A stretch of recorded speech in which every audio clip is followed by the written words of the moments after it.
Sri Chaitanya Manobhistam Shtapitam Yena Bhutare Swayam Rupa Karamayam Darati Swaha Parandikam Namo Om Vishnu Paraya Krishna Pasaya Bhutare Srimati Bhakti Vedanta Swami Namane Namaste Saraswati Devi Gauravani Pacharini Nirvishesa Sanyori Praskata Desadharini Sri Krishna Chaitanya Prabhu Nityananda Shri Advaita Gadadhar Shiva Siddhi Gaur Bhaktavinda Hare Krishna Krishna Krishna Hare Hare Hare Ram Rama Rama Hare Hare. I was trying to decide between two topics this evening. The other topic is living a cause-centered life, and this one is with favor comes flack, or it might be subtitled dealing with your enemies. So when I sat down for Govinda Bhakta's class at 6 o'clock, and the very first words that came out of his mouth were how Prithu Maharaj dealt with his enemies, I figured Krishna's definitely telling me to give this talk tonight. So with favor comes flack, or how to deal with your enemies. We all love to be blessed, isn't it? To see new doors open, our business taking off. We meet the person of our dreams. We open that new temple. We know that's Krishna or God taking us to where we could not go on our own. But here's the key. The blessing doesn't just come in isolation by itself. Krishna says in the Bhagavad Gita, 18th chapter, 67th verse, Idam te na tapaskaya na bhaktaya kadachana na chuchushu shabeva cham sachamam vyasuyati. Krishna says to Arjuna, this confidential favor which I show to the devotees cannot be understood by those who are not austere, nor engaged in devotional service, nor to one who is envious of me. That means the success of a God-centered person can never be understood, appreciated, or accepted by the non-devotees. Now, Krishna could have said to Arjuna, I'm going to give you the blessing, the houses, the resources, the promotion, and put a period there. But he added this asterisk, so to speak, and said, I'm going to bless you, but I'm also going to put you on notice that with the blessing comes opposition, jealousy, criticism, people that are not going to be for you. There will be atheistic, godless people who will want to negate your blessings in an effort to disprove Krishna's favor on his devotees. The question is not so much, can you handle the blessing, as it is, can you handle the persecution? Can you handle being misunderstood, being talked about, left out? Everyone is not going to celebrate your success. All your friends won't be happy when you get that promotion. All your relatives won't cheer you on when you move into that new house, when your business increases, when you get engaged. The favor in your life is going to stir up jealousy, the competition, the envy in certain people. Our message tonight is, don't get upset. It's not about you. It's about the blessing on your life. You can't have the blessing without some sort of a burden. If you're going to be blessed on a greater level, then you're going to be envied on a greater level. Now, if you can handle the jealousy, then Krishna can trust you with the blessings. But as long as you're going to be offended, upset, fight with people, then the blessing won't be a blessing. See what I'm trying to say? You have to pass the test of overlooking the insults, ignoring what people are saying, not paying attention to the critics, those trying to discredit you. They wouldn't be talking if you weren't making a difference. They wouldn't be talking if you weren't a leader. They wouldn't be talking if you weren't shining brightly. Now let Krishna deal with the naysayers. Let Krishna take care of those people who are trying to make you look bad, trying to stir up trouble, leaving you out. Fact is that some people just can't handle your success. Maybe they were fine as long as you were at their level. They had no problem as long as you were in the same department, as long as you were single like them, as long as you lived in their neighborhood. But when Krishna blessed you in a greater way, it stirred them up. Now, you have to be okay with them not being okay with you. Why? Your time is too valuable to worry about what people think about you. Your assignment is too important to try to convince everyone to like you. Don't waste your time and energy trying to make someone be for you who's never, ever going to be for you. You don't need everyone to celebrate you. You don't need all your coworkers, all your relatives to cheer you on.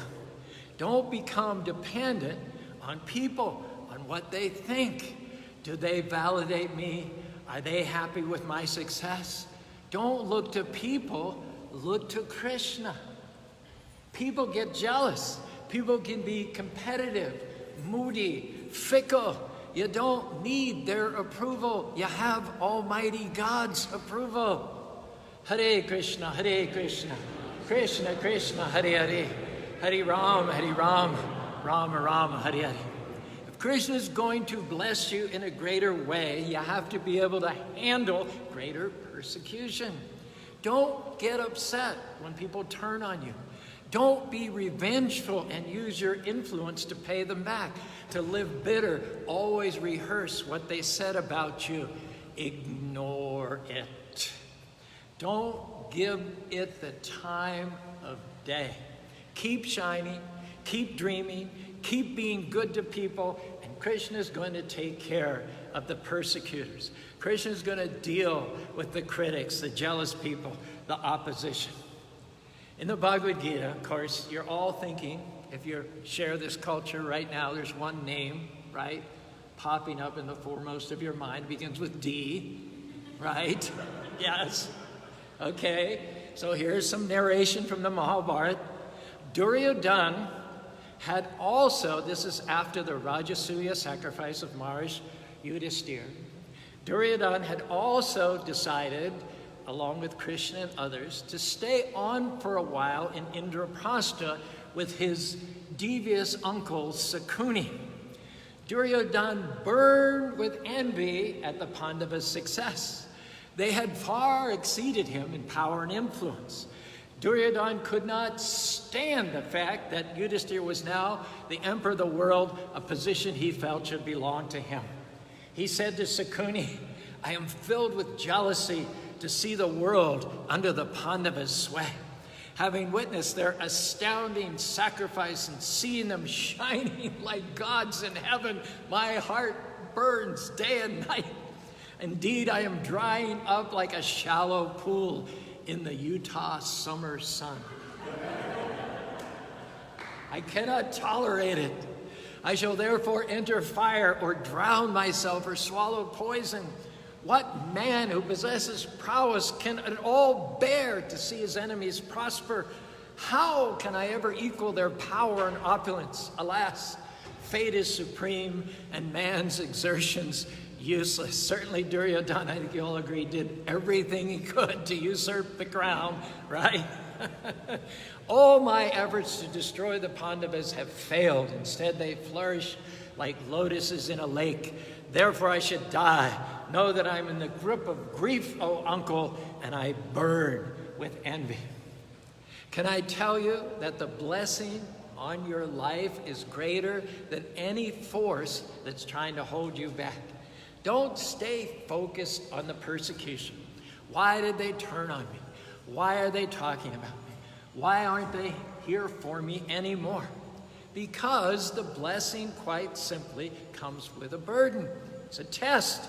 Can you handle the opposition, the jealousy, the people stirring up trouble? Do you know who gets jealous when you succeed? Small-minded people. Small-minded people think you going up makes them look bad, so they try to pull you down. Instead of believing that what Krishna did for you, he can do for them, they start criticizing, finding fault, trying to make you look bad.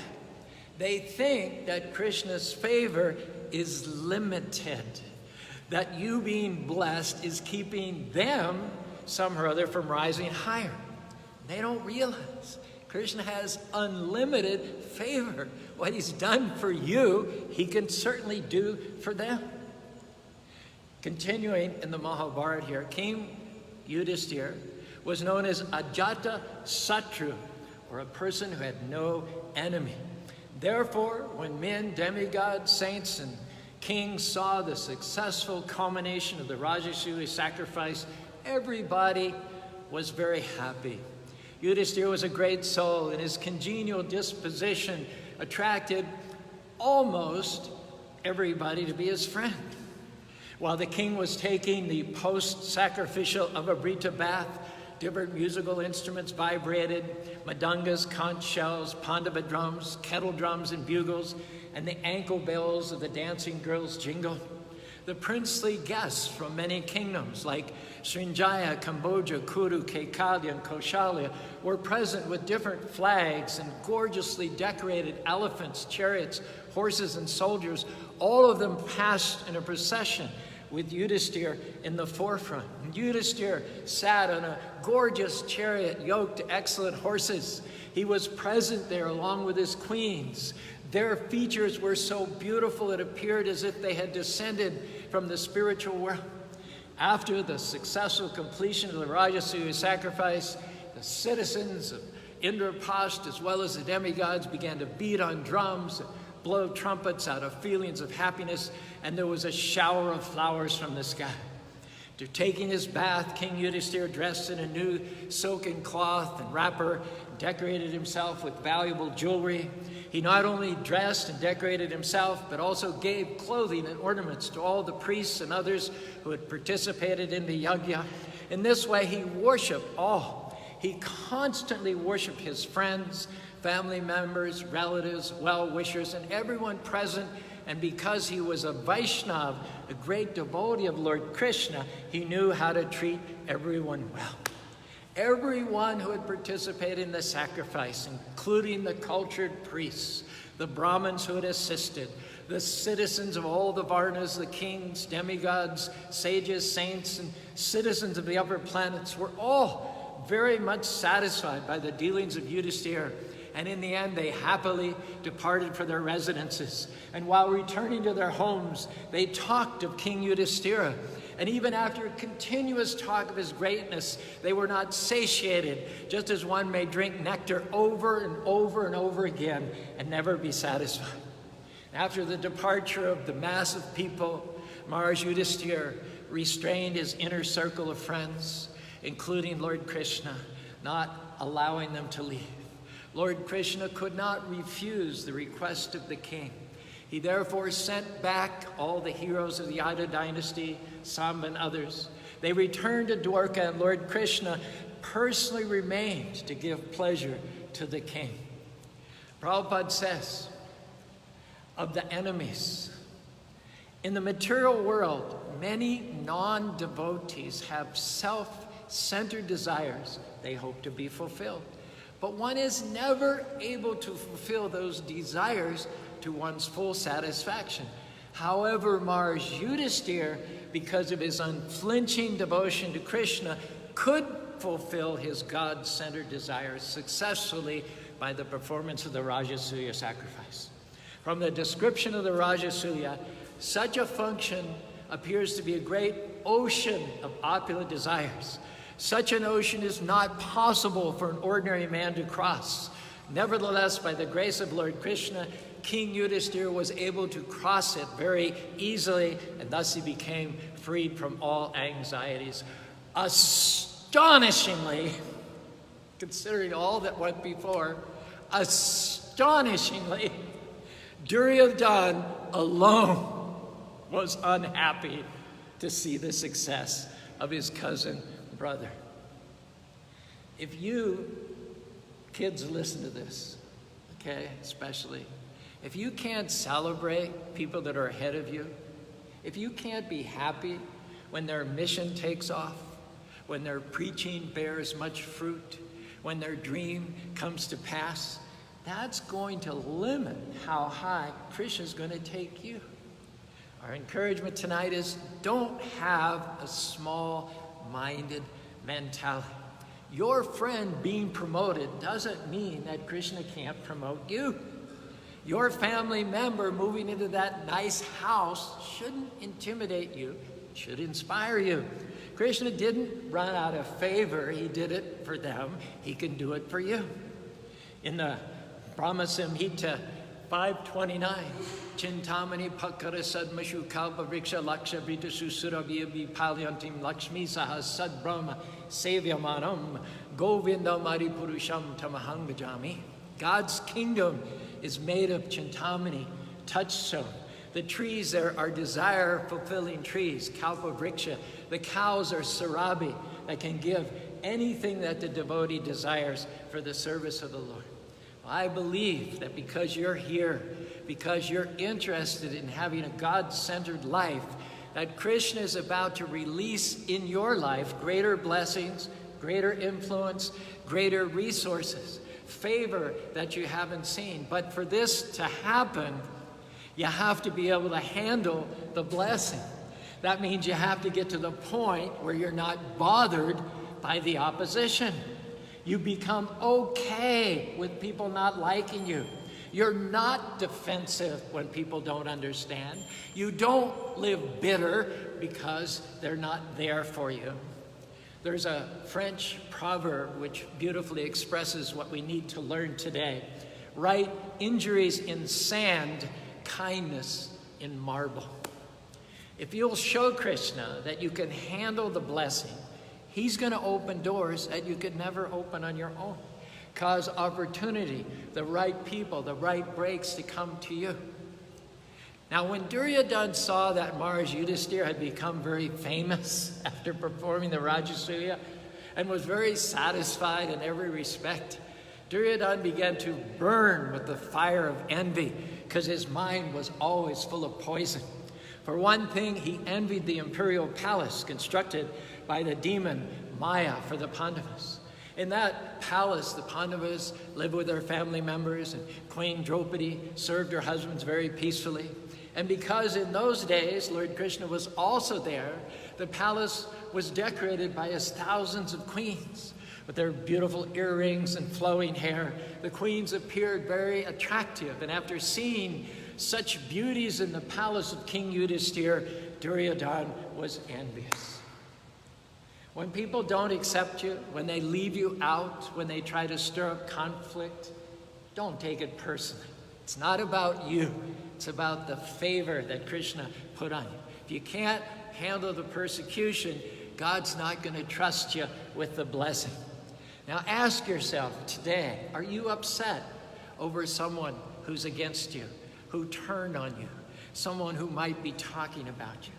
Well, can I tell you, it comes with the blessing. But if you get bent out of shape every time you face persecution, it's going to keep you from the abundance that Krishna wants you to claim. With great favor come great haters. With great abundance comes great opposition. We pray for blessings. Krishna, give me great favor, great influence, great ideas. That's good. We talk week after week about asking big, but we should add to that prayer, Krishna, help me to endure persecution. Help me not to live bitter. Try to pay people back. Help me to stay on the high road and trust you to fight my battles. When you see in your life a great blessing, count on the fact that soon someone's going to slander you. Count on the fact that soon a family member will get jealous. Soon a coworker will try to start up trouble. This is not to discourage you, but it's to prepare you. If you're prepared, then you're not going to get taken by surprise. You're not going to get bitter. You're not going to waste time trying to straighten them out. You're going to follow Yudhisthira and say, Krishna, I know that with blessing comes persecution, and I'm going to pass this test. Father, thank you that you're in control. Thank you that you're the one fighting my battles. Thank you that what you started in my life, no person can stop. Did you know that even the demigods are not free of envy? In order to get to his position as the king of the heavenly planets, in his previous life, Indra did 100 horse sacrifices. While Indra was the king of heaven, the previously mentioned Mars Prithu, not with a desire to usurp Indra's kingdom, but just with a desire to glorify God and permeate the entire citizenry with righteousness, Mars Prithu got to the point of performing 99 horse sacrifices. At that time, Indra himself, the king of the heavenly planets, became extremely envious of Mars Prithu and tried everything he could to undo, to pollute, and to spoil his 100 sacrifice. He thought that Mars Prithu was going to exceed him in pious activities. He therefore could not tolerate the sacrificial ceremonies performed by Mars Prithu. And in the purport, Prabhupada says, in the material world, everyone comes to enjoy himself or to lord it over material nature, is envious of others. This envy is also found in the personality of the king of heaven, Indra. As is evident from revealed scriptures, Indra was several times envious of several persons. He was especially envious of the great fruit of activities and the execution of yogic practices, siddhis. He could not even tolerate them, tried to break up Prithu's sacrifices every way that he could. Here's the bottom line. One who is not free from envy, jealousy, cannot advance in Krishna consciousness. In Krishna consciousness, if someone exceeds another person, the devotee who is excelled blesses that person, celebrates that person, is happy for that person, thinks how fortunate is that person to be advancing in devotional service. Devotees, by definition, stay on the high road. Devotees do not pay attention to jealous, small-minded people. Caru, they did me wrong. Krishna saw it. He blessed you in the past. Do you think those people can stop him from blessing you again? He knows how to put you in the right places at the right times. He knows how to silence your accusers. It is said that those who have hated you will be put to shame, and their humiliation will be obvious to everybody. Sometimes the way that Krishna pays you back for persecution is that he keeps blessing you when others are trying to discredit you. He keeps taking you up when they're doing their best to pull you down. The more they talk, the higher you go. Krishna's not going to let you face anything that's too much. You have what it takes inbuilt in order not to be offended, in order not to rise to the bait, to not live defensive, to not let what they say get down in your spirit, to ignore unfair criticism. Krishna would not have given you the blessing if he didn't have given you the potential grace to handle it. None of this happens automatically. We have to do our part, learn to rule our emotions, not to dwell on the offense, not to think about what they said. When you're tempted to get bitter, upset, take that same time to thank Krishna for how he's blessed you. Don't let jealous people steal your blessing. Don't let critical people keep you from the greatness that Krishna put inside you. Hare Krishna, Krishna Krishna, Hare Hare, Hare Rama, Rama Rama, Hare Hare. You have been called to live a better life. Your better life is found in the lane that Krishna has put you in. From that lane, you can do more for other people because you will be less concerned about who and where you are compared to others. Sure, there is a time to look to other people, but you look to other people for inspiration, not imitation. Read biographies.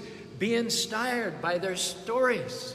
The lives of great men all remind us we can make our lives sublime and departing leave behind us footprints in the sands of time, footprints that perhaps another sailing over life's solemn main, a forlorn and shipwrecked brother, seeing shall take heart again. Let us then be up and doing with a heart for any fate, still achieving, still pursuing, learn to labor and to wait. Do not be afraid of others' success. People who are eaten up with envy, they don't even like to hear about others' success. They have a hard time celebrating other people. But you're different. You use others' stories as an inspiration, not for imitation. You don't waste your time trying to change your critics' minds. You don't argue with people that don't matter.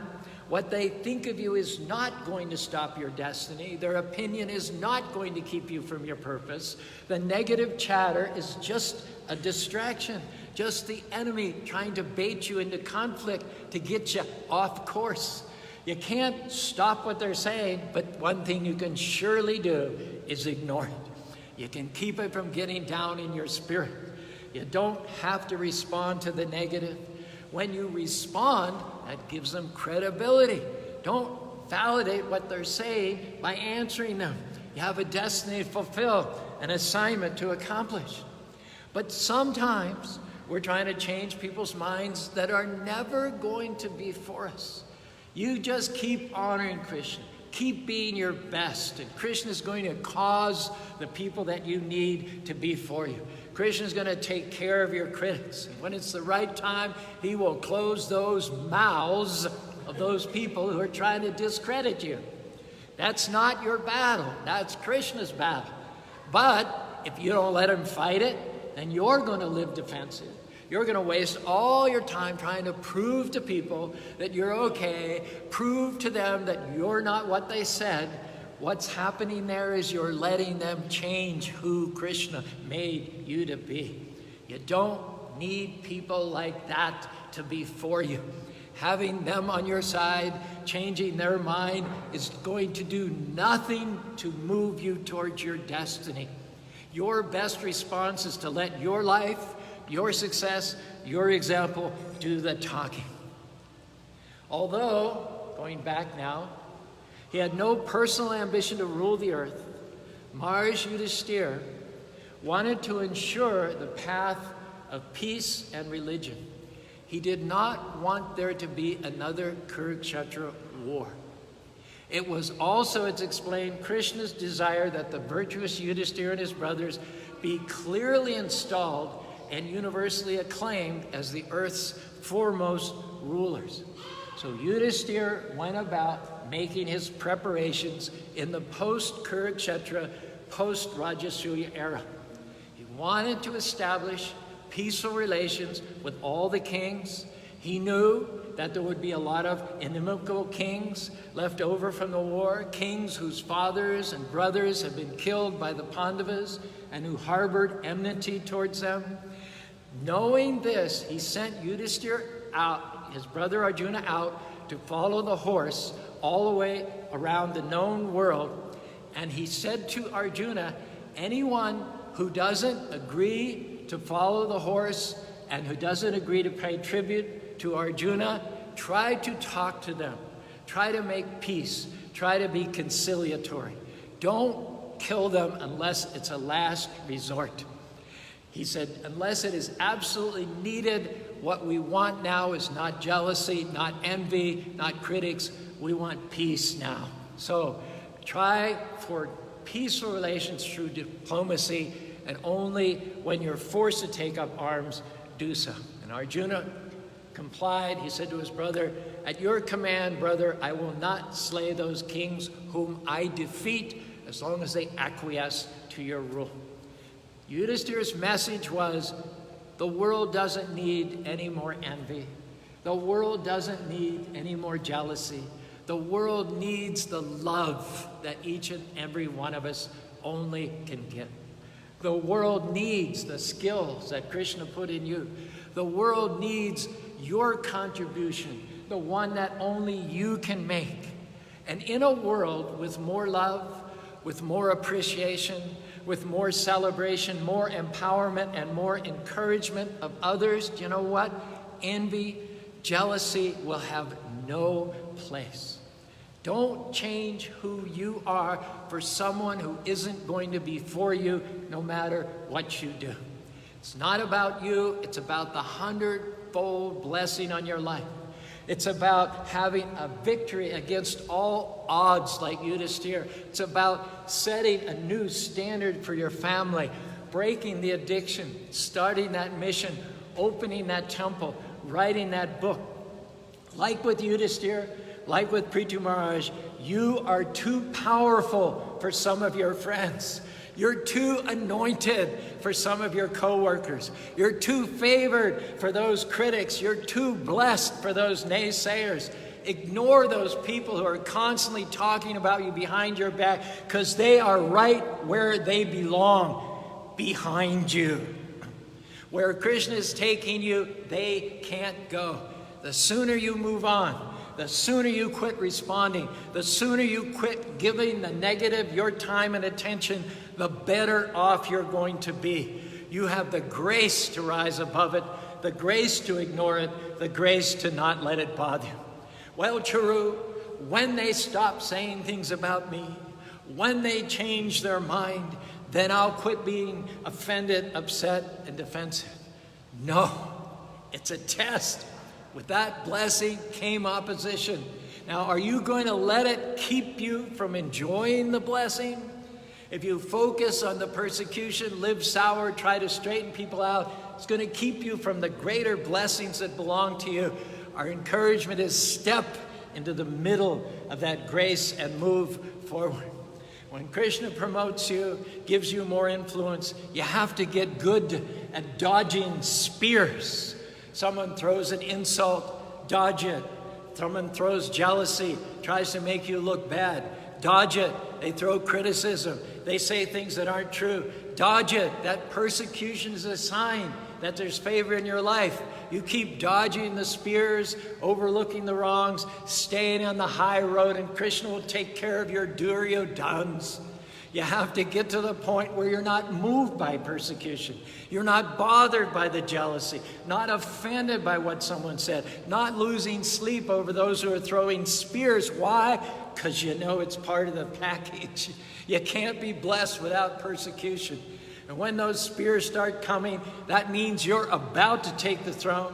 You're about to see Krishna's favor in a new way. Now, don't get bent out of shape by who's against you, by what they said, by why did they leave me out. They can't stop your destiny. Where Krishna is going to take you is going to require greater discipline, greater focus, and greater obedience. Like with Yudhisthira, when they see Krishna show out in your life, favoring you in the famine, prospering you in the pandemic, some people won't understand. They'll try to discredit you, find fault. Don't take the bait. Keep your heart pure. Be good to those who aren't good to you. Overlook what they said. I've lived long enough to tell you, Krishna has the final say. He will take care of those that try to stop you. Our question tonight is, can you handle the blessing?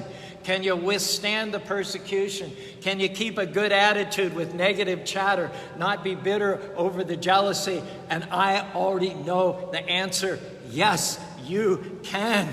I'm looking at powerful people. I'm looking at focused people. I'm looking at favored people. You've been graced for every situation. Now tap into that grace. Stay on the high road and get ready. I believe that because you can handle it, Krishna is about to release a new level of blessing, a new level of resources, a new level of influence, of fulfillment, joy, creativity, something that you've never before seen in this life, and in the next life, he will take you back to home, back to Godhead.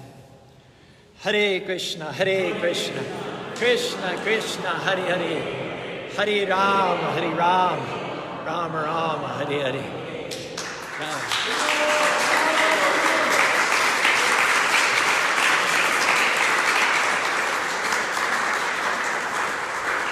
So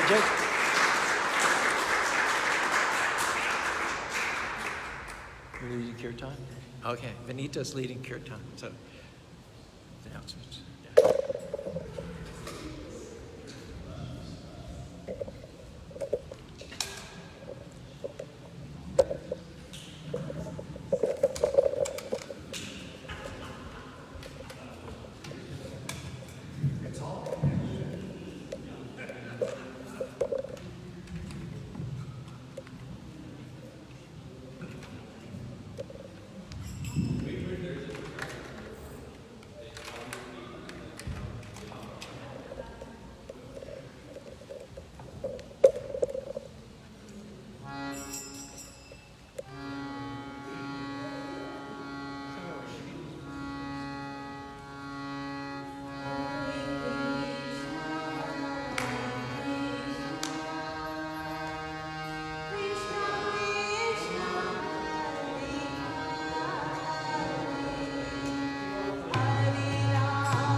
Krishna, Krishna.